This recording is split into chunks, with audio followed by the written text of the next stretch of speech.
नमस्ते साथीहरू। आज म तपाईहरूसँग भागवत गीताको पहिलो अध्यायको गहिरो अर्थ बुझाउन चाहन्छु। भागवत गीतामा 18वटा अध्याय रहेका छन् र तीमध्ये पहिलो अध्याय 1 अर्जुन विषाद योग हो, जसको अर्थ हुन्छ अर्जुनको दुःखमा लुकेको योग।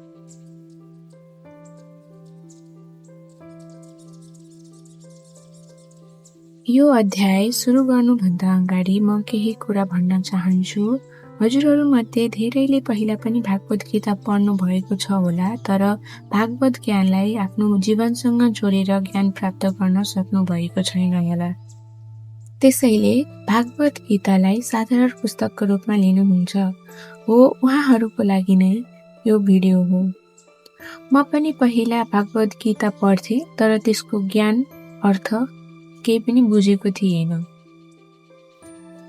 भागवत गीताको उपदेश अनुसार जसले भागवत ज्ञानलाई गहिरो रूपमा बुझेको हुन्छ, उसले साधारण मानिसको जीवनमा हुने हरेक समस्याहरू, दुःख कष्ट र मोहमायासँग कसरी लड्ने र जित हासिल गर्ने बारे सम्पूर्ण जानकारी प्राप्त गर्दछ। त्यो व्यक्ति कर्मयोग, ज्ञान योग र भक्ति योगको 3 तत्व अनुसार जीवन बिताउँछ र संसारमा रहुन्जेल आफ्नो काम कर्तव्य निष्काम भावले गर्छ र सधैँ सही मार्गमा हिँड्न अग्रसर रहिरहन्छ र उसको मन शान्त हुन्छ र जीवनकालको अन्त्यमा उसले भगवानको दिव्य प्राप्ति गर्दछ। त्यसैले आज म यो भिडियोमा भागवत गीताको गहन अध्ययनपछि यसको परम ज्ञानलाई हामी सर्वसाधारण मानिसहरूको दैनिक जीवनसँग जोडेर हेर्दा यसको गहन अर्थ, मार्गदर्शन र श्रीकृष्णको उपदेशलाई कसरी आफ्नो जीवनमा प्रयोग गर्ने भन्ने बारे सरल भाषामा बुझ्छौँ। अध्याय 1 अर्जुनको विषाद योग। अर्जुन र कृष्ण यति बेला कुरुक्षेत्रको युद्धभूमिमा उभिएका छन्। उत्साह, जोश र कर्तव्यको भावना लिएर आएका अर्जुन जब आफ्नो अगाडि आफ्नै गुरु, मान्यजन, दाजुभाइ, काका, मामा र साथीहरू देख्छन्, उनको मन विचलित हुन्छ र अर्जुन भन्छन्, हे कृष्ण, म यो युद्ध लड्न सक्दैन। म विजय, राजाको पद, सुख, सम्पत्ति केही पनि चाहिँदैन। आफ्नालाई नै मारेर यो सब पाउनुको अर्थ नै के रह्यो र भनी अर्जुनको मनभित्र ठुलो द्वन्द, भय र दुःख उत्पन्न हुन्छ। उनी रुन थाल्छन्, हतियार राख्छन् र जीवनको अर्थ खोज्न थाल्छन्। त्यो क्षण नै गीता सुरु हुन्छ।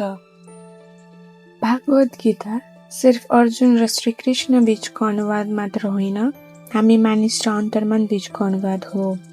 अर्जुन भनेको हामी हाड छालाले बनेको शरीर यानि मनुष्य हौ भने श्रीकृष्णको अर्थ हाम्रो अन्तर्मन हो। हामी यसलाई हाम्रो जीवनसँग जोडेर हेर्दा अर्जुन केवल महाभारतको पात्र मात्र होइनन्, अर्जुन त हामी नै हो। जब हामी यस धरतीमा जन्म लिन्छौँ, हुर्किन्छौँ, बढ्छौँ, हाम्रो जीवनमा ठुला निर्णयहरू आउँछन्। जहाँ मनले एक कुरा भन्छ भने परिस्थितिले अर्को कुरा माग्छ। जब सत्य र प्रेम बीच टकराव हुन्छ, जब के सही के गलत बुझ्नै सक्दैनौ, त्यति बेला हामी पनि कुरुक्षेत्रमै उभिएका हुन्छौँ।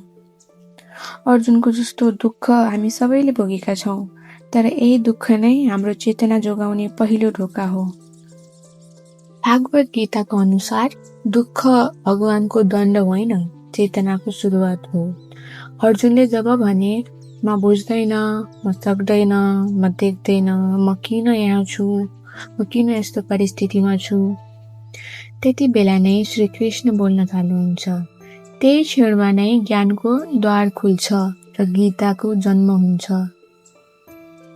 अर्थात् जब हामी स्वीकार गर्छौँ कि मलाई केही थाहा छैन, मलाई बाटो चाहियो भनेर पूर्ण रूपमा समर्पण हुन्छौँ भने त्यो क्षणमा नै भगवान यानि सत्य वा अन्तर्मनको प्रकाश बोल्न थाल्छ।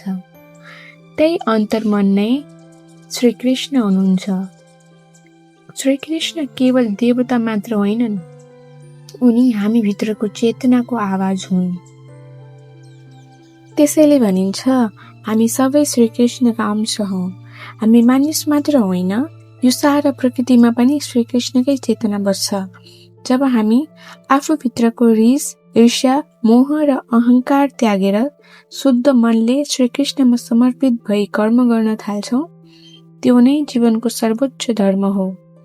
यस्तो कर्मले आत्मालाई शान्ति दिन्छ, मनलाई निर्मल बनाउँछ र अन्ततः हामीलाई दुःख, डर र मोहको बन्धनबाट मुक्त गराउँछ।